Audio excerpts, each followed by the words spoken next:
আসসালামু আলাইকুম বন্ধুরা, আপনারা সবাই কেমন আছেন? আশা করি অনেক ভালো আছেন।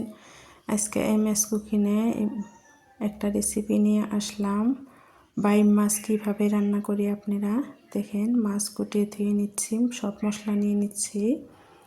এবার দেখেন পেঁয়াজ দিয়ে দিলাম, পেঁয়াজ আর তেল দিয়ে ভাজা ভাজা করে নিচ্ছি। এবার কাঁচা লঙ্কা আর রসুন শিলপাটাতে বেটে নিয়েছিলাম, সেগুলাও দিয়ে দিলাম, দিয়ে ভালোভাবে ভেজে নিতে হবে কাঁচা লঙ্কা আর রসুনটা।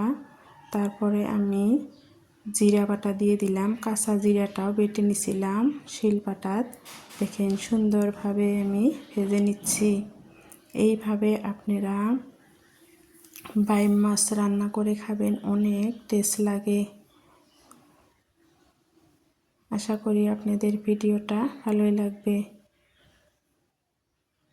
দেখেন এবার আমি গুঁড়া মশলাগুলো দিয়ে দিচ্ছি, স্বাদ মতো লবণ দিয়ে দিলাম, লঙ্কার গুঁড়া, হলুদের গুঁড়া, এগুলো দিয়ে ভালোভাবে কষায় নিব।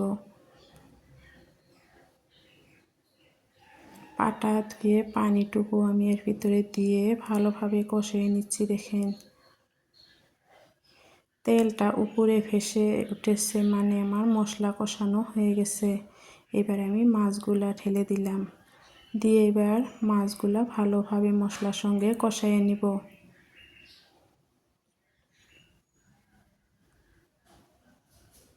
ভিডিওটা যদি ভালো লাগে লাইক কমেন্ট শেয়ার করেন, সাবস্ক্রাইব করে দিন, নতুন বন্ধু হয়েন, সাথেই থাকেন। সুন্দরভাবে বাইম মাছটা আমি কষাই নিচ্ছি। দেখেন বাইম মাছ আপনারা এইভাবে বাড়িতে বানিয়ে খাইবেন, অনেক টেস্ট লাগে। ঘরোয়াভাবে বানাচ্ছি, আপনারা রেসিপিটা ফলো করতে পারেন। আমার দেখেন কষানো হয়ে গেছে। এইবার আমি ঝোলের পানি দিয়ে দিলাম, দিয়ে ভালোভাবে ফুটিয়ে নিব, ঝোলটা মাখো মাখো করে নিব। তারপরে আমার রেসিপিটা হয়ে যাবে।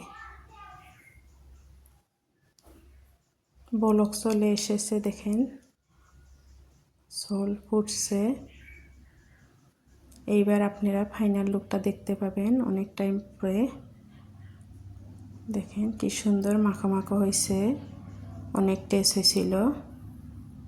আপনারা ভালো থাকবেন, সুস্থ থাকবেন। আল্লাহ হাফেজ।